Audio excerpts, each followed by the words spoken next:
I'm a superintendent in the OPP, Bureau Commander of the Provincial Operations Intelligence Bureau. Project Hendon. Can you describe for us what Project Hendon is? Yes, you'll have to cut me short probably. In 2019 and early 2020, the OPP witnessed a significant amount of protest, dissent, some of which caused us reasonable grounds to suspect or believe that those issues would engage in criminal activity or illegal activity that would have a public safety impact.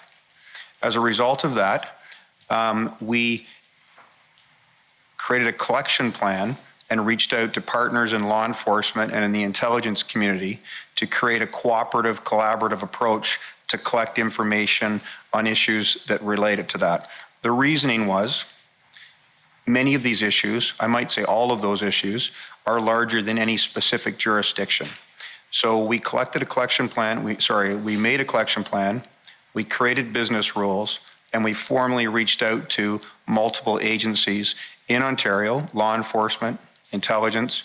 We went further than Ontario, engaging federal agencies such as the RCMP, many components within the RCMP, the Canadian Security Intelligence Service, Department of National Defence, and then other police services were added as we went along because there was impact. So for example, the Vancouver Police Department, Sûreté du Québec, etc. The rationale for Hendon was to deal with large-scale protest matters that impacted public safety. Very specifically, we did look at reasonable grounds to suspect and believe as a sort of precursor for our involvement. In a very practical way, at the beginning of 2020 and the end of 2019, there was activity going on that had to do under the umbrella of Shut Down Canada. It was activity that activists would engage in to have a negative impact on the Canadian economy and on the Canadian democratic system generally.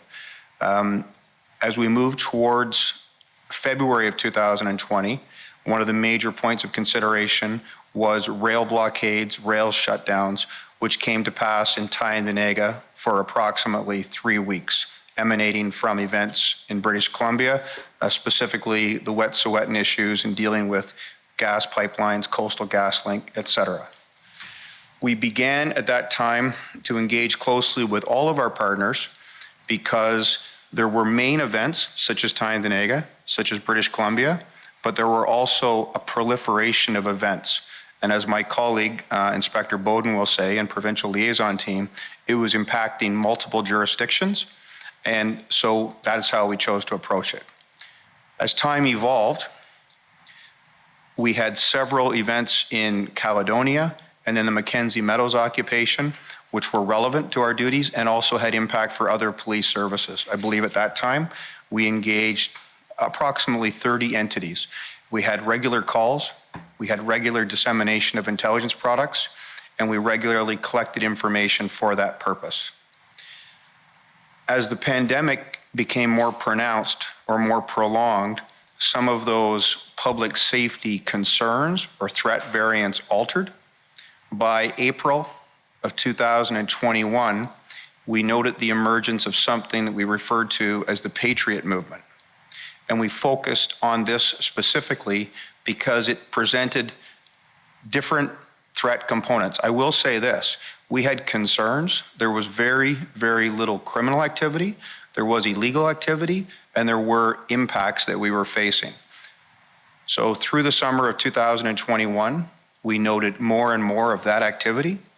I will also say that other factors occurred, such as hate crime statistics that were published in August of 2021.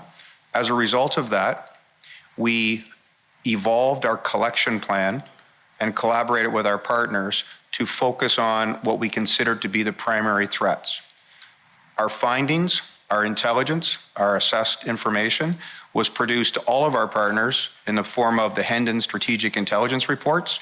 And I believe that was going out at that time to about 32 agencies, and it was going out to approximately 200 individuals within those agencies. You talked about, and we heard a lot about, Project Hendon. Is there a federal equivalent to that type of updated information circular almost, like you provide? Sorry, sir. I'm not aware of any federal project that is equivalent to Hendon. I can say that my RCMP colleagues are very engaged in Hendon, and this can't be comprehensive, but the divisional intelligence officers are engaged, INSET is engaged, federal policing, national security is engaged, protective security is engaged. There's an entity, and it's an acronym, in relation to ideologically motivated extremists that are engaged, and at various times, other divisions such as Alberta and British Columbia, et cetera, participated. Do you know of any reason why it's Ontario and the Ontario Provincial Police that's quarterbacking this rather than a federal agency? That's a good question. I do know the reason. I know the reason is because we started it. That is the reason, and that question has been asked to me several times. Yeah, we started the Project Hendon, so that's the reason why we are. We've rented a giant Airbnb right next to the Trucker Commission of Inquiry for the whole 6 weeks. We are going to staff it with Rebel News journalists. We're taking shifts. 15 of our reporters are going to cycle through this Ottawa studio, and we are going to cover the Trucker Commission of Inquiry as carefully and comprehensively as we cover the convoy itself. But I need your help. Please go to truckercommission.com to help me cover the extraordinary costs of this important journalistic mission. Thank you.